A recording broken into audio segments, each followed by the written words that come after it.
Hey, what's going on, everybody? It's Mark from TCG Discussions coming at you with a discussion video today. Today we're going to talk about something that I feel when it comes to One Piece, people may not really understand, and this kind of ties into the ban list discussion video that I made. Thank you for the feedback and comments on that. I hope I clarified a few things for some people that don't know the Uda Wamo combo with Mihawk. I left a comment there. And I can address it either at the end of this video or in another video, or if somebody wants me to explain it in the comment section. If I forget about it, remind me, and then I'll talk about why the Uda combo is super broken with the Mihawk 2K specifically. But bottom line, I want to talk about game states, and I think this is going to be more of a helpful video for people to like really understand just how the One Piece card game kind of operates, and how understanding game states will actually probably change your mind about why certain cards are or are not broken and probably don't need to be banned. That's how it kind of like ties into the discussion, because I feel that the community is very divided. You got some people who are saying that there is a huge call to action that is needed, and all these cards need to go. Doesn't matter what they like. Doesn't matter what anyone says. Like, they absolutely need to go. They'll talk about Tenmon. They'll talk about Beji. They'll talk about triggers in general. They'll talk about anything to do with Sakazuki, whether it be Hans Blaze, whether it be just the Sakazuki leader. You know, I really hope this isn't the case. But there's some rumblings about the 4-drop Black Borsalino blocker needing to be banned. You know, Tenmon needing to go.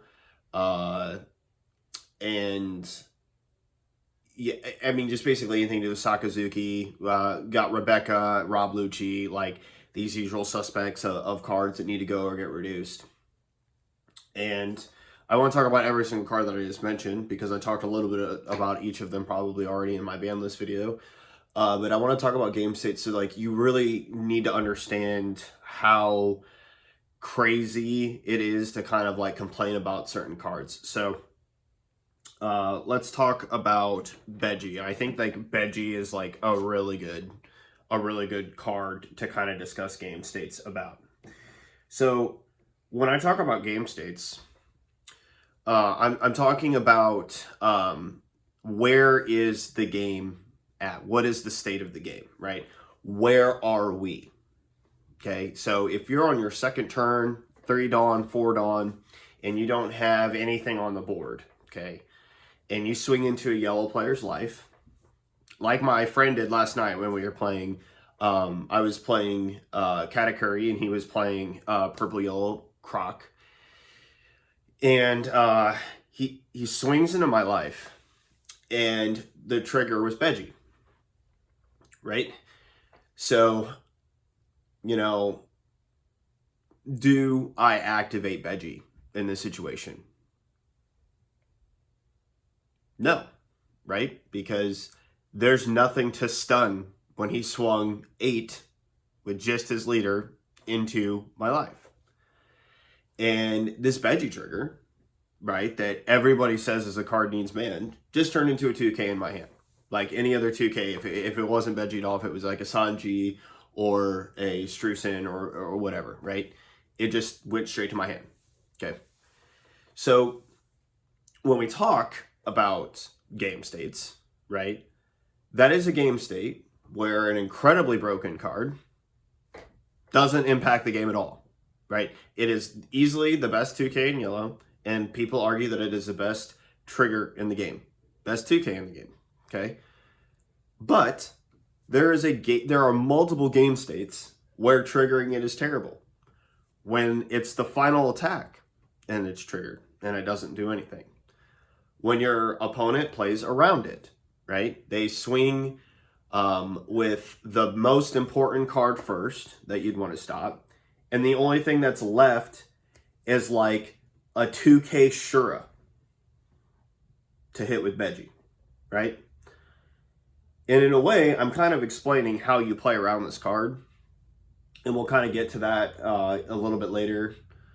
But the point is that there are multiple points and game states in which Beji is not good. It is just not. It is not good to trigger the card. Thunderbolt, it's a little bit more arguable, but Thunderbolt has a cost cap to it, right? It's 5, it's not 6. So late game, Thunderbolt basically doesn't hit anything that's not a chump blocker or a blocker like Sanji or some, 5 for 5, 4 for 5, 3 for 5 card that they're playing. Excuse me. So again, game states super matter. So let's talk about where it's broken. When you're going for game and your 10 for 12 card was the card you haven't swung yet, so it has the most amount of power, and their last life is Beji, and it's the final attack you have for the turn. That's where Beji's broken. Now, and nobody is going to like this, ask yourself, right? And I will not do the math for you because it's actually pretty complicated to do in my head. It'd take me 4 or 5 minutes. But ask yourself, what are the random odd percentages that Beji is constantly your last life out of 50 cards? It is extremely low. Extremely low. Now, chances drastically increase with leaders like Katakuri where you can manipulate life, but that's different, right? Because Kata is taking advantage of being able to look at the life and move it down there. But in general, that it is always that last life, it's pretty low. Enel also increases the odds, and it's a lot more random, there's a lot more random moving parts because of his ability to regen life and how often that can reproc in a game. The odds that you are eventually going to run into a game impacting trigger like Beji significantly increase, and this all depends on whether or not they see the card, right? The odds that all 4 of those cards are in your deck, even to start the game, right? When you have Katakuri and you draw your opening 5, that's 4 for 40. Okay, 4 for 40. You have 5 cards and you have 5 life, it's 4 for 40, right? And so, there's a pretty significant, it's 2 in 25, it's 2 in 25 chance that it's going to be overall in either your life or your hand, whatever the math on that is. It's point 0.08 or something, 8%. Or yeah, it's 80%. It's 80% that it's not in your life anyway. So yeah, 80%. It's pretty high, right? And people just don't understand how really, really low mathematically, probability wise, that Beji is not going to be the last trigger in your life unless it is moved and manipulated there by a Katakuri effect or or it's randomly hit off of Amaru. Okay, so the next card I want to talk about in terms of game states is Hound Blaze, because this is another big key suspect to be removed, if anything is to be removed from Sakazuki. Okay, one, bottom decking is extremely strong. Okay, but I'm going to talk about Sakazuki in kind of realm relativity to 2 million bolts Amaru. Okay, so Hound's Blaze is an incredibly broke card. Nobody's going to really be able to argue otherwise. But unfortunately, 2 billion Multimaru is actually far more game breaking and game warping than Hound's Blaze ever wishes it could be. And I know what you're going to say. How can you say that when Hound's Blaze bottom decks a card and gives a card 3k? Right? How is that possible? Well, it's just all comes back to understanding game states. Game states, game states, game states. So let's talk about the pros of Hound's Blaze. You get to bottom deck a card, you get to give a card 3k, and you get to give a card 3K for 2 Dawn, which means it's more Dawn efficient than slapping 3 Dawn on the card itself. It does have a trigger effect to return a card 3 or less of the hand, which for the record is absolute trash and garbage. It is easily one of the worst effects in the game. Okay, returning to hand is by far the worst form of removal in One Piece, and there is a whole host of reasons why. Okay, and I need to talk about it because it relates to Howling Blaze. But returning a card that is 3 or less generally means you're returning either a searcher or a blocker. At minimum, you're adding counter power back to their hand because you cannot counter with cards on the board. And then furthermore, if the replayability of that card nets them more advantage, or is the difference between them being able to counter out, it's just terrible. It's just terrible. So Hound's Blaze's trigger effect is essentially never used, like at all. Like it may come up if they play, like you play against like Rosinante and or like, you know, like Warlord Dofi, and you can bounce a Law blocker or a Dofi blocker, right? Like it might come up then, but it's not going to come up basically in any other game state. You are never going to return that card to their hand, okay?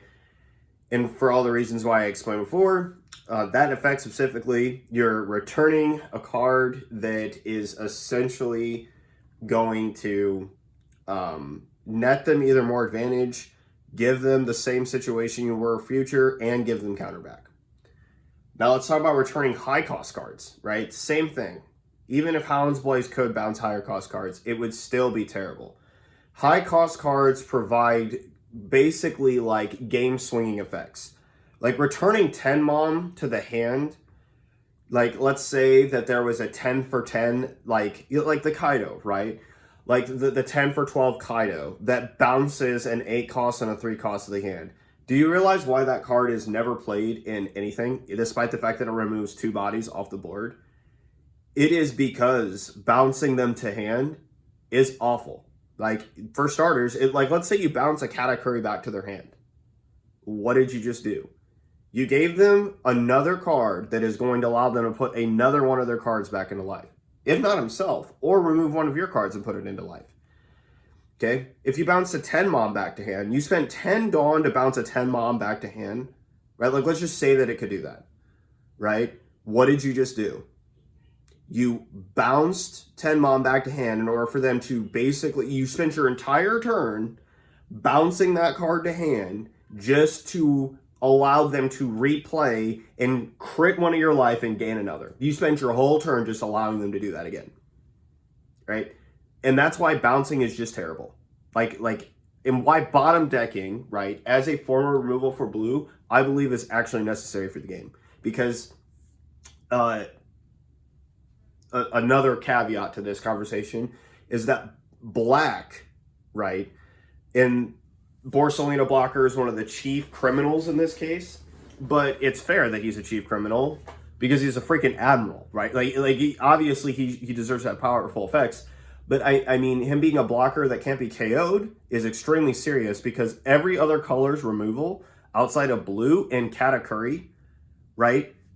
So green, red, yellow, outside of Katakuri, secret rare, and black, all KO. So, like, this blocker is actually, like, chiefly against most removal of most of the colors in the game. Same for purple. Okay, I think purple might have one bottom deck effect, but I'm not sure. I can't remember which card it is.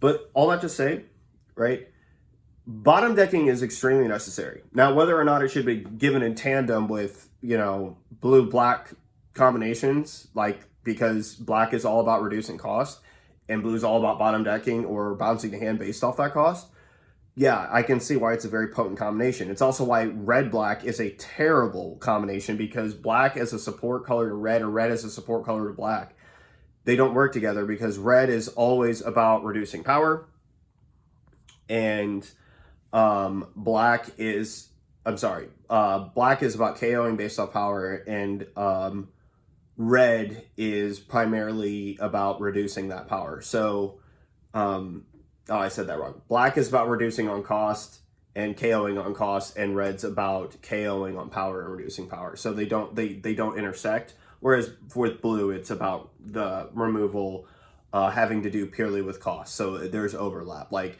black yellow's the same thing, green yellow's the same thing. So like red's just left out there by itself with no good combination to just, you know, I mean, I think even green, I think actually all other forms of removal other than red deal with cost, which is just super unfortunate for red. They really need to do something about that. But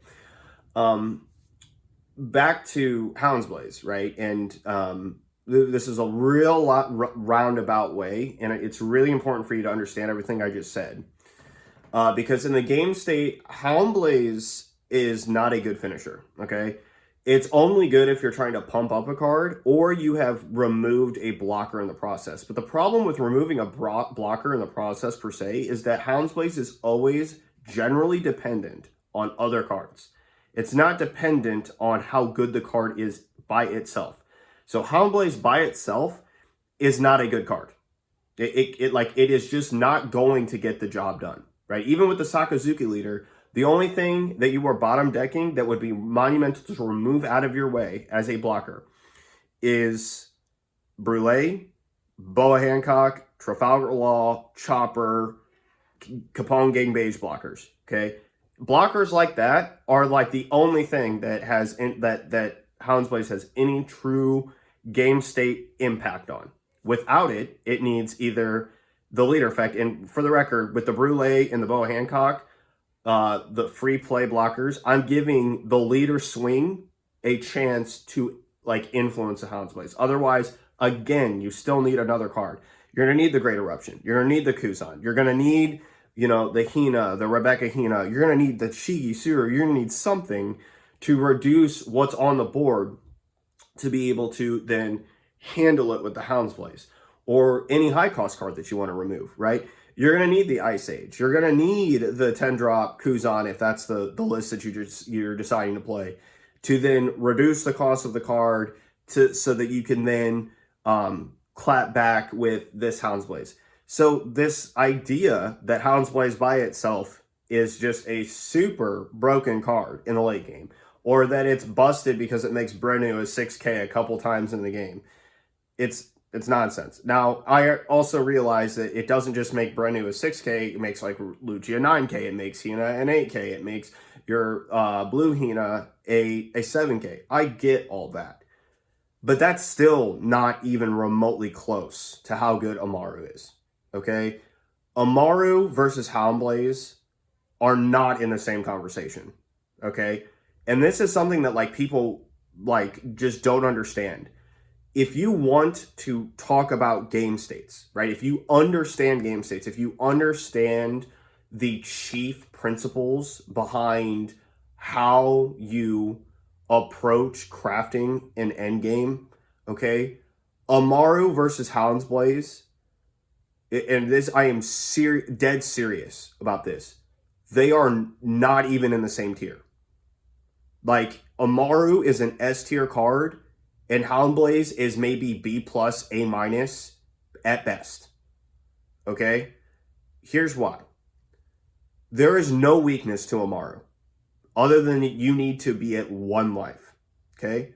Well, for the deck that it was intended for, it has 2 searches that search it, whereas right now for Houndsblaze, we have only 1. You can play the Sky Island Field Spell, which nobody plays currently right now, but Japan is actually currently playing it in a no. And then you have Shura. Okay? Shura versus Brenu, again, not in the same conversation. Shura is a trigger that plays itself for free, and it is simultaneously a card that searches 5 deep versus top 3. Okay? So the cards that search this card are better searchers. Okay? Its trigger effect, okay, versus returning a 3 or lower to the hand, versus pitching 2 to regen a life off the top of your deck, they are not in the same conversation. Okay? Amaru can solely shut out a kill turn against an O. it can solely shut your opponent out from winning the game because the number of attacks necessary just increased by 1. That is how serious the card is. If you can stack it with Katakuri, it's broken. It is completely broken. You can guarantee that their math is wrong. You can guarantee that their math is wrong by putting that card at the bottom of your life. Furthermore, let's talk about the 2 for 3. 2 Dawn for a 3k boost. They both do the same thing. So if you're just wanting to pump a card up for more power per Dawn efficiency, they do the same thing. But furthermore, when you are at 1 life, and 1 life to a lot of people, they really don't get this. They think that 1 life thing is somehow in some insurmountable feat or hard thing to do. Well, I've got some hot news for you. It's not only going to get easier for Enel to do, because there are multiple cards that will basically immediately put them to 1 to cheat out broken cards. But going to 1, even in our current meta before we get reject, is very easy because of Thunderbolt. So if I'm at 2 life, even with Katakuri, right?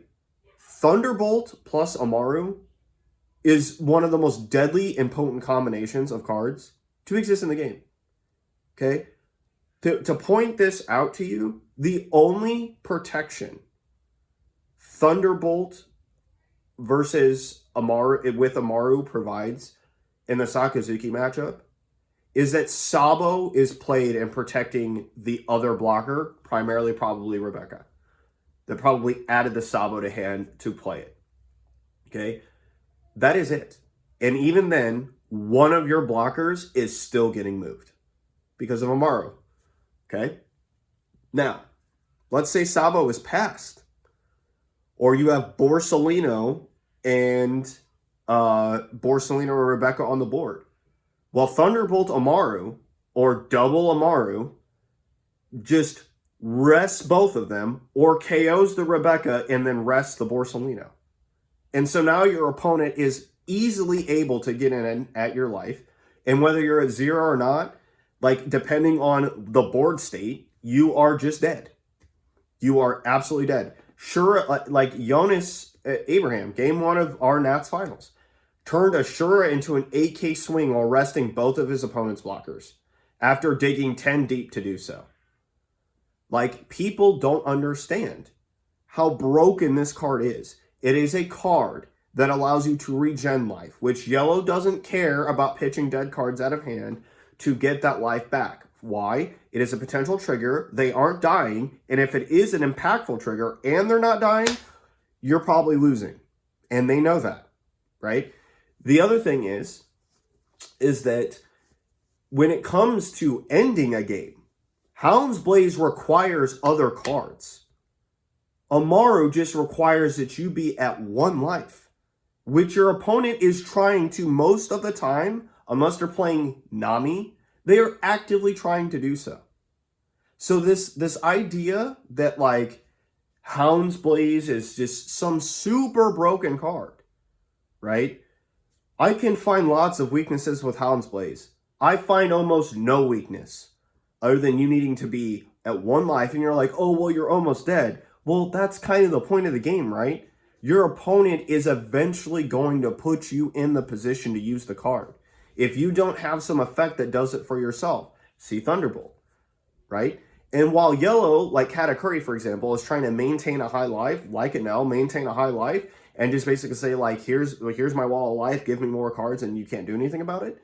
While yellow is always actively trying to perpetuate that game plan, once they get a board and they get in position to play a double Amaru or a Thunderbolt Amaru, it is probably going to be far too late for you or your game for this card to not just completely take over and warp the game, especially against Sakazuki. It's one of the main reasons why yellow is so good right now. And it is being solely carried by Amaru. Solely carried, okay? When it comes to Hound's Blaze in comparison, though, I mean, Hound's Blaze doesn't carry the game. It just is an annoying removal that perpetuates aggro over time. Now, can it end a game? Yes, but it generally requires another card. But when you're at 1 life, Amaru does not require another card. When you're at 0 life, it does not require another card. It just is. And furthermore, it is just as impactful or warping, right? You need another card to reduce a Borsalino blocker other than Leader Swing to remove it with Hound's Blaze, right? You need that. But then when it comes to Amaru, you just get to basically you've removed the card. You've gotten it out of your way so that you're now your 9 Yamato or your 10 for 12 Linlin or whatever can just start, or Katakuri can just start swinging a life. And there's, again, nothing that they can do to play around that. If you have it, you have it. It's not like, oh, they had the Great Eruption and Hound's Blaze to pump a card. No, you were just at 1 life because I was playing the game and eventually I walked into your kill potential. Or you had the Thunderbolt when you were at 2. I left you at 2, so you can tomorrow T-Bolt, take 1, pop the blocker, and then rest the other one, go for game. I mean, and that is just basic game state understanding of Amaru.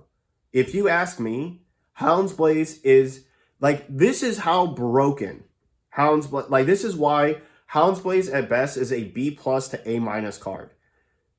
Think of Hound's Blaze in any other blue deck. Any blue deck. Imagine Hound's Blaze in any blue deck. Is it played? The answer is no. Why would it not be played? Because it is terrible outside of black, right? It is terrible outside of a blue-black combination. That is how broken, how broken Hound's Blaze is. It is only good in 2 decks that have blue a part of them because black is a supplementary tag to the card. Hound's Blaze is an average or terrible card outside of every single deck that is not Rebecca and Sakazuki. Amaru is broken no matter what yellow deck you're playing. It can be any combination of yellow, and it could be any yellow deck, and Amaru is broken. And that is why Amaru is an S tier card, and Hound's Blaze is a B+ to A tier card. Now in Sakazuki with black, that's where it starts to become A. If it's in any other blue deck, it's probably like D or F. That card is not seeing play at all. It is terrible. It is just a terrible card. That is why 3000 Worlds would immediately be played if you are a mono blue color. If you're playing mono blue Croc, do you think you're putting Hound's Blaze in your deck? No.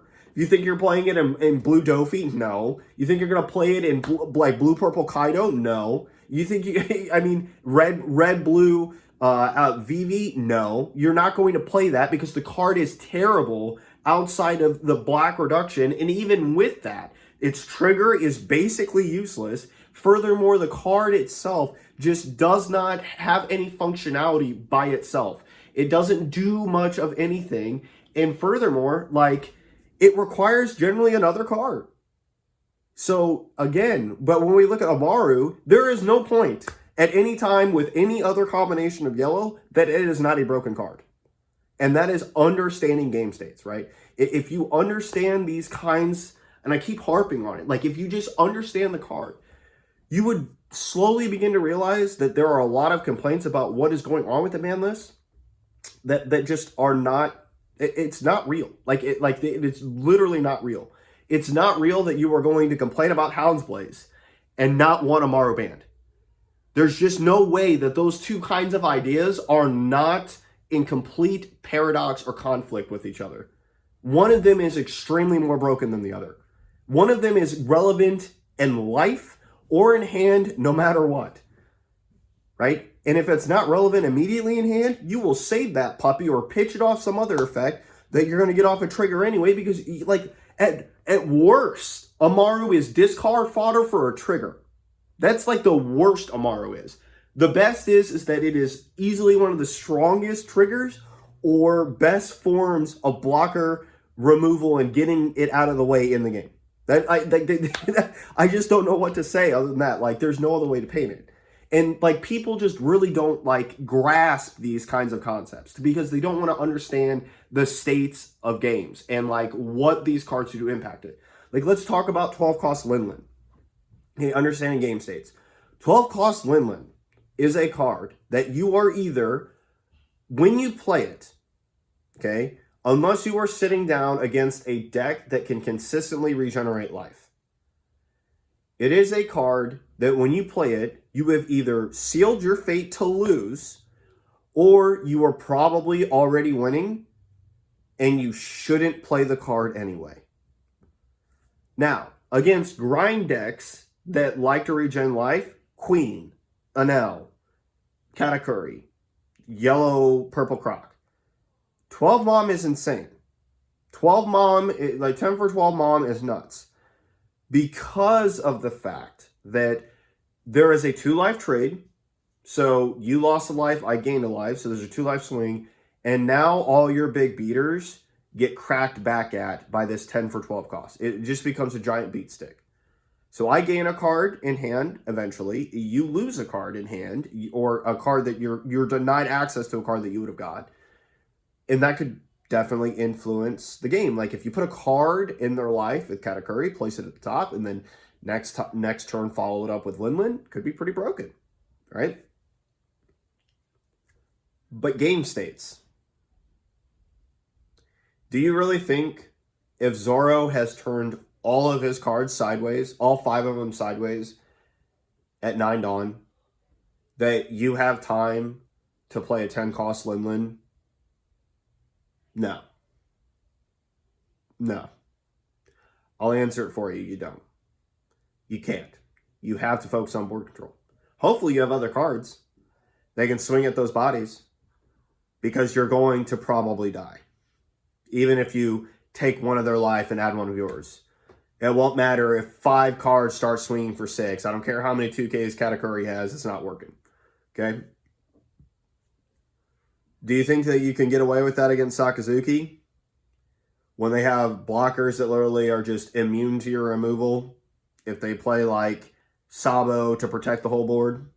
Because like I said, without Sabo, they are subject to Amaru, double Amaru, in which I guess, yes, you're correct in assuming that. But again, it just depends on what Sakazuki has on the board. If it has a 7 for 8 Borsalino that bottom decked your Katakuri the turn before, and it has a Rob Lucci and a Borsalino blocker, and, you know, maybe a Hina or something else from a Rebecca earlier in the play, I don't know, I'm just like spitballing. Or they played the 10 for 12 Kaido. Drew 4 cards. Your Linlen might be gone by the following turn, number 1. And if it is gone, like, oh yeah, like what if they have like Borsalino, Kuzan, and another 7 for 8 Borsalino, right? 7 for 8K Borsalino. Do you think your 10 cost Big Mom's really going to do you a whole lot? Probably not. It's probably going to get reduced by 4, and then reduced by Ice Age, and then bottom deck by Hound's Blaze, and now you're getting an 11K Borsalino swing to your face, or something of that nature, right? And you better be praying for like a T-bolt trigger or you're just going to get ran over.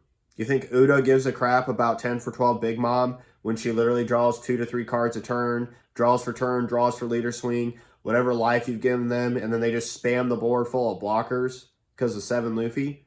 Do you think they care? No. And then in fact, when you swing that Linlen sideways, eventually, because you will, they're going to be able to just block. And then afterwards, they may tap your card and leave it perma-tapped with Dofi. There's just game states where you can lose. And that's just the bottom line. And that's 3 scenarios, 4 scenarios, 3 scenarios that I've painted. That it just don't matter. Do you think that it matters if Anel can protect himself that you critted in Trash's life when you just recycled it? Or he was at 2, now you trashed 1? You committed your entire turn to playing that card, and the next turn they play Yamato, go back to 2? No. Doesn't matter. It actually just does not matter. So, when we talk about game states with Big Mom, right? A game state with a Big Mom can literally determine whether, like, playing the card can determine whether or not you win or lose the game. Now, let's say that Anel's at 1 life, and they have a 7, you have a 7 Linlen, your 9 Dawn turn, you played Katakuri and swung with Katakuri. They're at 1 life. Both of those cards are on the board, 7 for 8 Lin and 8 for 8 Katakuri. And then you have your Katakuri string on top of it, and you trash their life when they're at 1. That might be impactful. That might be a winning line. Okay? It's not only a life swing for you, but it's simultaneously an instant loss of life and a card out of their hand. And then the recycle effect. So, yeah, it could be really impactful, really super good. No denying it. But the bottom line is, like, that kind of game state is the ideal state for Big Mom. That's when she's winning. That's when you're already winning the game, by the way. Right? Because nothing, and I mean nothing, besides Amaru, maybe a blocker, or something else, nothing can come out of that life that's not Beji, that doesn't just prevent you from winning. And we already talked about low odds with Beji in the first place. Okay? So these kinds of game states are things that people need to understand with cards. So like if Big Mom is such a card that if you played it you would lose, or like you would instantly be winning, or you would be winning harder, then you were already winning, but the 10 Mom just literally puts it over the edge and seals it. That's the point of the card, and that's the skill gap of the card. If you have a player that doesn't recognize that they're dead next turn and they play Lin Lin, you can find this on Sims all the time. Then you're just gonna lose. And that's the skill of the card. Like, and I know it's like 10 Mom's one of the most unskillful cards in the game. Well, it's not if you don't understand game states. It becomes one of the most skillful cards in the game if you understand game states. Because if you don't understand it, you could just throw the game on the spot for playing the card. Despite the fact that it is a apparently skillless card that is broken and ban-worthy and all these other things. Like 10 cost Kaido, 10 for 12 Kaido, that is a ban-worthy card. Drawing 4 cards is ridiculous. I don't care who you are. You catch up to Uda. Uda's 4 turns of her leader effect are basically summarized in one card that becomes a 10 for 12 beat stick. Okay? Like, that's just the way the cookie crumbles and it rolls. And, you know, moving on, right? Like, I guess, like, while we're on the subject of the video, let's talk about game states. Let's talk about Kid. Okay? Let's talk about Eustace Captain Kid, Uda, and good old homeboy 10 cost Dofi. Let's talk about green. Some suspects. So first off, 10 cost Dofi is one of the most game warping cards in the game. Okay, again, it's all about game states. If your opponent has only 3 cards rested that are just swung, and you are at 1 or 2 life, and they don't have rush inherently to their deck, and you play 10 cost Dofi and tap all 3 of them, do you understand exactly what you have just done to your opponent by not letting them refresh any of those cards? You haven't just stopped 3 incoming attacks. You have now given yourself the opportunity to swing at any of those cards with a 10 for 10. Not only that, right? Your opponent now for the rest of the game is stuck having to catch up to play another card past the turn. Hopefully, in the ideal scenario for your opponent, they can remove your 10 cost Dofi. And their only hope and prayer is that you don't have a second one to follow it up. Because if you do, behind won't even begin to describe what is going on to your opponent. Okay? So if they can't remove it, and they decide to like wall up with a blocker or play another card just to get a body on the board, and it doesn't swing, their entire following turn can be useless. Can be dead. Can do nothing. Can have 0 impact on the end of the game or your demise. And then the following turn after that, when the second one comes down and taps the same 3 cards, but you got to swing at one of them, and it was a 7 for 8 or an 8 for 8, and one of your opponent countered out to protect it, it then becomes a super big problem. Okay? It's just it just gets to the point where like there isn't any hope for your opponent to recover. And this is exactly what we saw in the Japan Nationals when Uda won and outbeat Katakuri, and he decided that he wasn't going to play the eight cost Katakuri to remove the 8-drop kid. There are cards that can just put you way too far behind, depending on game states. You want to talk about game states and warping game warping boards and game states? The 8-cost kid, as soon as he is played to the board, if there is a Dawn attached to him and he is put in rest mode, it is immediately a game warping effect. Sorry for the crying kid in the background. Well, I was getting him a bottle. But there's almost no point at any point in the game where your 8-cost kid is bad outside of blue having instant removal for him. That's it. Okay? Even KO's not good anymore because Rosinante exists, and most green decks that play the kid have Rosinante to put next to him so that when he's KO'd by something, the Rosinante will take its place. Furthermore, not including the blockers and what have you, right? There's just a lot of things that can go very wrong. And again, he immediately warps the game state. All attacks have to go to an 8K minimum. Your leader, most of the time, is 5, which means you'd have to stack 3 of your Dawn committed in your turn at 10 just to even attempt to do damage to it. This is not including if there is a blocker on the board that must be removed first. And if the card that is swinging is a high-powered card, like a 10 for 12K card, and then they boost it to 15, and then it is just met by a 2-cost blocker to prevent it from dying anyway. Or like in Rosinante's case, the leader taking the damage instead. It becomes game warping. It costs them nothing to protect this card and suck all the aggro out of your entire game state and board that you are trying to direct at your opponent. And it just doesn't matter. It just does not matter what you do. Unless you have bottom deck or bounce removal, you are not removing that card. There is nothing to do. You are stuck answering that card. It's one of the reasons why Kid was so good in set 1. So this idea of understanding the game state that you're in, right? His opponent, the Katakuri player in the Japan Nationals that just went down, his opponent misunderstood something at the deck building process. That is that Uda is popularly, like very much a popular deck and plays this kid. And he was not running 8-cost Katakuri.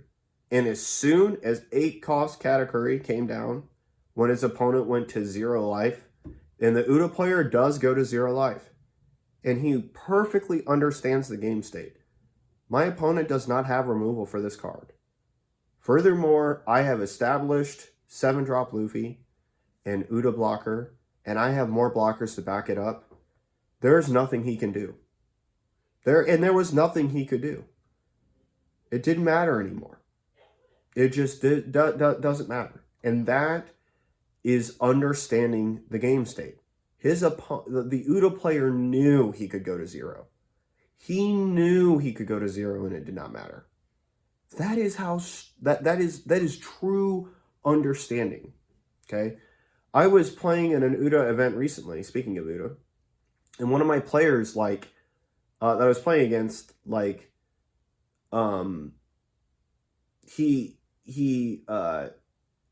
was swinging into him. I had a kill combination, but there was only one card in the Uda structure deck that could end the game for me as a trigger, and it was Onigiri. And I asked him, is your final card Onigiri? When I swung at his life, and he said yes. I was like, GG, and I just scooped up my cards because there's nothing more I could do. I didn't have any winning attack combinations anymore because of Onigiri. Right? I understood the game state. And many of you may be asking, well, what does it mean to understand the game state? What does it look like? Okay? So first off, there's a lot of preparation, right? In understanding what the meta is, okay? You have to do your homework, okay? like the primary complainers about 10 cost Big Mom, or the primary complainers about triggers, okay, they are the players that, and I don't mean this in a terrible way, but they're primarily very lazy. Okay? There's a reason why Yellow doesn't win every single tournament because of triggers. There's a reason why Jonas won Nationals and it had almost zero to do with triggers. And that is because Yellow is not just a luck sack trigger happy color. Okay? But when Yellow loses to good players, it is primarily because they are always asking themselves this question at any point when the game state gets to mid-game, closer to end game, and there are the boards starting to get bigger and taller, right? They understand that there are only certain triggers that could impact what they're trying to do, and they formulate plays around them, and they ask themselves, what are those triggers? Like, if I have 6 Dawn with Katakuri, and I want to play Gadatsu and swing at their life, or swing at a card on the board for 7 with Katakuri, I guess the life would be more important in this example, but we're going to say we're going to swing at life, and I want to play Gadatsu, okay? But the card that I want to pop with Gadatsu, right, is a 4 cost, and they have 5 life. It's Katakuri Mirror, right? It's like they played a 4-drop Sanju blocker. Let's just use this as an example, okay? Which do you think is correct to swing first? Play the Gadatsu, and then swing for 7, popping the Sanji blocker, or swing for 7 first, see if you get the Sanji blocker, and then play Gadatsu, right? But if you get the block, then you're like, well, my Gadatsu didn't pop anything, so that's useless, right? No, because there is actually a trigger that could occur in Yellow that would absolutely punish you for doing the Gadatsu play first before swinging your life. Would you like to know what it is? It's Thunderbolt. If your opponent has Thunderbolt at the top of their life, and you want to Gadatsu their Sanji blocker, you have just wasted your entire turn. Oh, it wouldn't be 7. It would technically, well, at 6 Dawn, it could be 7. Yeah. So your third turn. Yeah. I'm assuming that you went second.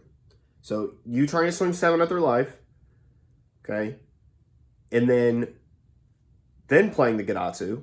If they don't block with the Sanji and they take the damage, the Thunderbolt, if it's there, would just KO the card you've invested in for the turn.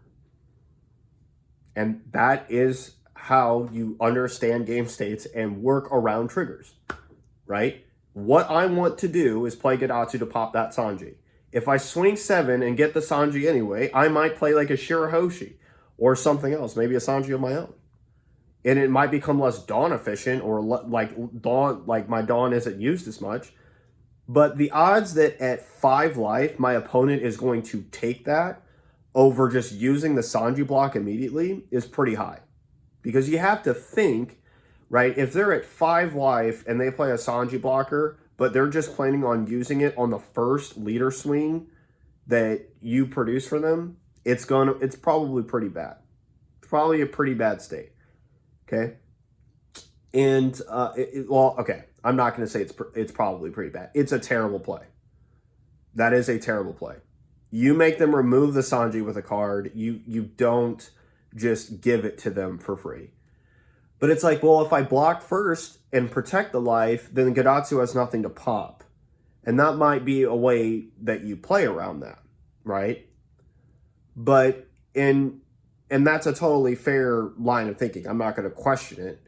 But it is generally better to put the pressure on your opponent to play cards to get rid of your cards than it would be if you just gave every single blocker to them for free under the assumption it's going to be removed, right? Because, again, they have to have the Gadatsu. In the scenario I'm pitching, they do, right? But that won't be the case every time. They won't have Gadatsu 100% at their third turn every single game. Unless you're playing against an L and you watch them search to their hand or something like that. Then you know that it's best to give the Sanji up right there. But for the player playing Gadatsu, there's definitely a right or wrong way to play that. Okay, and it is those inches and margins that separate a bad player in a card game from a good player. And there's no other way to really say this other than it's laziness. Okay, like and hear me, I'm not saying that you are a bad player. I'm well, I did just say it separates good players from bad players. Okay, I'm not saying that you aren't a good player in other areas, right? That you're all bad. Like every single part of you is just terrible, right? Like every part of aspect of your game. That is not what I'm trying to say. But in this specific case, right? Like if you want to take your game to the next level, you need to understand these minutia in these kinds of game states. If you don't, you will get punished severely. Even if you think that it's lucky, right? Good players reduce the luck factor of their opponent as much as possible when it comes to these kinds of game states that I keep saying over and over again. And take advantage of those misplays. I mean, the other day, as weird as this is, the last normal tournament that I had, I was playing in the finals with Blue Black Sakazuki against Zoro. We were both in the finals. My opponent played Rush Zoro, attached onto his leader, and swung with lead. Okay? The card that he hit out of my life was Ice Age. If you don't know what Ice Age's trigger is, okay, and I'm going to be real with you, I didn't know until I read the card. It KOs a 3 or less on the board. It's probably the only trigger at that particular moment that was even remotely relevant. When my opponent had Ford on, he lost a 6K swing against Sakazuki. And at that point, he was just way too far behind. Do you understand that I just got free removal on my opponent's turn in Sakazuki? Do you know how rare that is? And against a Rush Zoro, no less. All because he swung out of order. There are a lot of times where people don't value that, right? That they don't think about that. And that trigger interaction is so random. Okay, I played 3 Ice Age in my list, and it's so random. And it's not something that comes up often. But he will remember that for the rest of his life when he sits down against Sakazuki with Zoro. He's going to remember that. He told me he will never do that again. And that is understanding the game state. That is playing around what could be. Now, on Blue Black Sakazuki, to be fair, there's not much you do have to play around. But apparently, if you're playing Rush Zoro, you need to play around Ice Age as a trigger. You do. So how do we get to understanding this a lot better? Back to my point. It requires knowledge. What cards do they play? What do those cards do? What do my cards do to interact with those cards? And what is it that, will impact me based off what they have or what is known to be commonly played versus what I have and what I can't play? You have to ask yourself these all the time, right? As a Sakazuki player, you will see me play extremely, not slow play, but I'm always thinking and slowing the game down for myself, okay? This is going to incredibly decrease the amount of times that I will misplay with the deck because I'm not rushing. I'm not excited. I'm not just slam down Borsellino after, doing this, that. I may make a play quickly, but it's because I've already thought it through, right? I've already optimized it on my opponent's turn, or I know what my immediate answer is and the most efficient way, and that is because I've had practice with the deck. And that practice with your deck is going to perpetuate results and understanding game states a lot more. But the final piece, right, is accepting that you cannot, right, you cannot progress as a player without understanding the impact of these cards. And I'm not just talking about the impact of a trigger in a game, although I guess it kind of does run into the same vein. But let's say that my opponent is playing green, and it is commonly known that they play the 10-cost Dofi. And I've played a card or two, and I have 3 attackers on the board. They're going into 10 Dawn. And they have 1 life left, no blockers. Okay? They just have their card in hand. And they just have their 10-drop Dofi in hand, and they have 7, 8 cards. Okay, 7, 8 cards. But I turn my leader sideways. I turn one of my attackers sideways. I turn one of my other attackers sideways. And they're still down to that 8 cards. You're at, let's just patch that is the scenario. That they're, after all that, you went against Uda, they had 15 cards in their hand. It cost them 7, right? And they play 10-cost Dofi. But you want to play a couple other cards, right? And they're at 1 life just to seal it, right? And you swing for 5, you swung for 5, and then you want to commit 5/5 to 2 other cards, and then you swung for 6 with your other card, okay? You swung with those 3 cards, and you knew they played 10-cost Dofi. Now, they play 10-cost Dofi, tap your 3 cards, and then swing into one of them, one of the characters. It costs you a card out of hand to protect it. They pass. They still have now, 6 cards in hand. And now it's up to the 2 cards that you just played, the 2 5 costs to swing for whatever. And one of them they counter out of, the other one they take a damage. And then next turn, right, they play another 10-cost Dofi, but this time you don't have the counter to protect it. And they swing 10 at your most powerful card on the board, and then they swing, they swing 5 at one of your cards and kill it. They swing 10 at another and KO it. And then they play a 10-cost Dofi and keep all 3 of your cards rested again. Okay?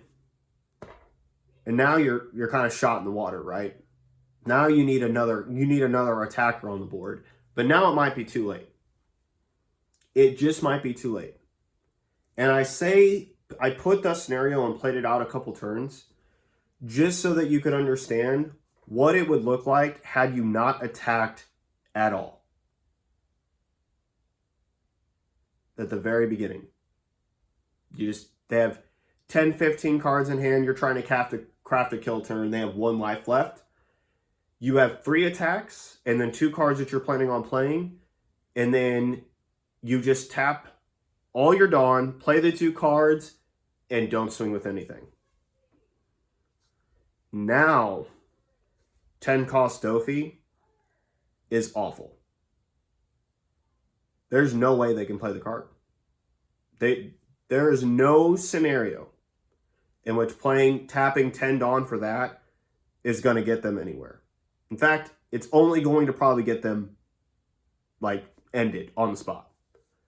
Even if it doesn't, right? If they tap 10 for Dofi in that scenario, and you turned 5 cards sideways with attached on to each, divvying it up like 7, 7, 7, 7, 7. That's just saying that they're all base 5, not including if it was something bigger that you had played over your turns. That hand is going to be eaten alive. There won't be very much counter left for them to have.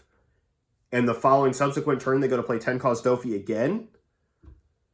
They're, again, losing immediately. Because now the 2 cards that are on the board get a free 10-10 at their life.